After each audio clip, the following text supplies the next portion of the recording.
ఉచిత ఇసక ఇది విధానం.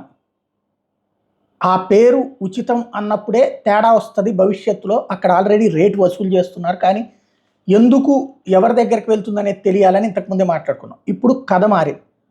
తాజాగా Vemuru enforcement bureau constable Vijay Kumar ఓ ట్రాక్టర్ని ఆపారు.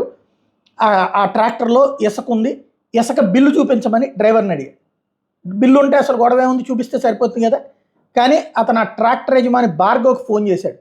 ఆ తర్వాత భార్గవ్ వెలివేల నరేంద్ర కారులో వచ్చి ట్రాక్టర్ ఎందుకు అడ్డుకున్నాడని కానిస్టేబుల్ని నిలదీయడం, అతని మీద దాడి కూడా చేశారు కానిస్టేబుల్ మీద. ఆ తర్వాత ట్రాక్టర్ని ఊరు బయటికి తీసుకెళ్లి రోడ్డు పక్కన అన్లోడ్ చేసి వెళ్ళిపోయారు. దాంతో ఇప్పుడు ఆ కానిస్టేబుల్ విజయ్ కుమార్ వేమూరు పోలీస్ స్టేషన్లో కంప్లైంట్ చేసినట్టు జె రాజశేఖర్ చెప్పారు ఎస్ఐ. అంటే ఇక్కడ కాగితం డబ్బులు ఏది ఆధార్ అయ్యని సమర్పించి తీసుకెళ్లడంలో తప్పులేదు. నేను ఇంతకుముందే చెప్పా, ఉచితం ఇది అన్నప్పుడు, ఆన్లైన్ అన్నప్పుడు ఒకటి అక్కడ రాస్తే 4 తవ్వుకుపోతే ఎవడో అడిగేది, దానికి ఏంటి అసలు ప్రొసీజర్ ఎక్కడ ఉంది అన్నట్టు. ఇప్పుడు అందులో లోపాలు ఆరంభమైనాయి.